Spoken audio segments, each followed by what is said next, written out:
I've been trying to write this script for literally, I don't know, I've been stuck on the script forever, and I just realized, why am I trying to script a Casey Neistat video? I need to stop writing things and just go film. It's a lot easier said than done.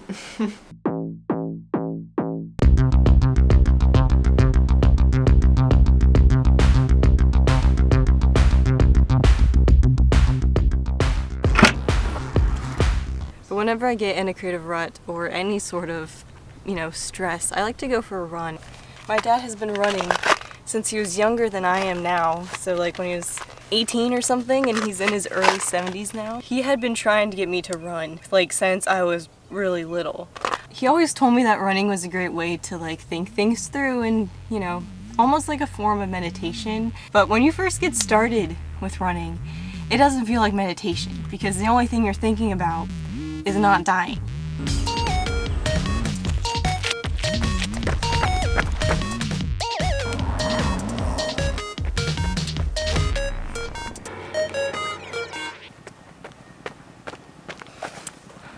Hello? I didn't know if I was gonna recognize me with this thing on my face. In a lot of ways, honestly, creating reminds me of running. When you get started with it, it's really hard and you don't really know what you're doing, but with time, it gets a little bit easier.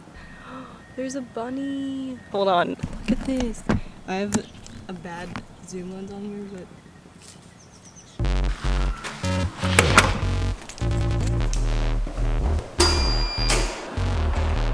I got this package yesterday.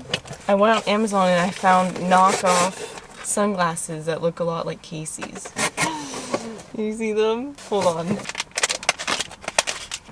I mean... No, I'm literally probably just gonna use these for the thumbnail. Oh no, I just spent $15 on these. I have a series on my channel called Playing with Fire where I get inspired by something another creator has done and I try and recreate it with my own twist.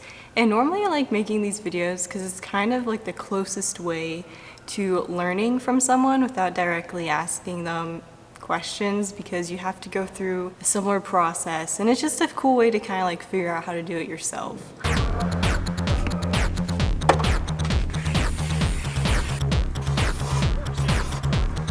Welcome to Audrey's Playing with Fire Breakdown. All the things you may not necessarily notice that actually go into making a vlog by Casey Neistat. Multiple angles. I don't think you really realize until you start to make it yourself just how many different angles there are, how many different times you have to put down the camera, run up to it, run away from it, run past it. And that one tiny segment earlier where I was going running, there was over 10 shots for something that lasted less than 10 seconds.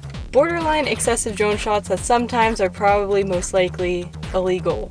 Music choice. Finding good music can sometimes take a little while. And specifically for this video, I tried to choose some Casey style music, so it's normally like electronic, video gamey. I mean, that's what I used when I looked it up. It's important to spend a lot of time on finding good music because that can really shape the rest of the video. Another thing is you have to deal with strangers looking at you like you're insane all the time while filming. And yes, it's been 5 years and I'm still not completely over that.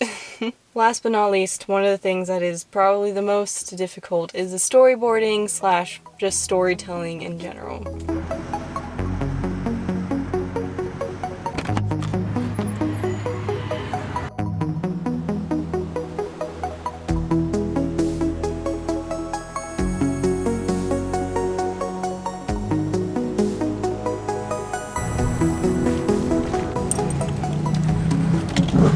This would be the time to use the sunglasses. I knew they would come in handy. I remember finding Casey's content when I was a junior in high school, and at the time I was just getting started with my channel. I had no idea what I was doing. As a creative person, my biggest goal is to tell stories that matter and make things I'm passionate about, and at the same time be able to make a living doing it. I remember I found this quote, or I heard this quote by Casey back when I was just getting started. And it really kind of helped me realize why I wanted to do what I wanted to do and the impact of creating in general. Okay, I'm editing this video right now and here's the quote I was talking about earlier.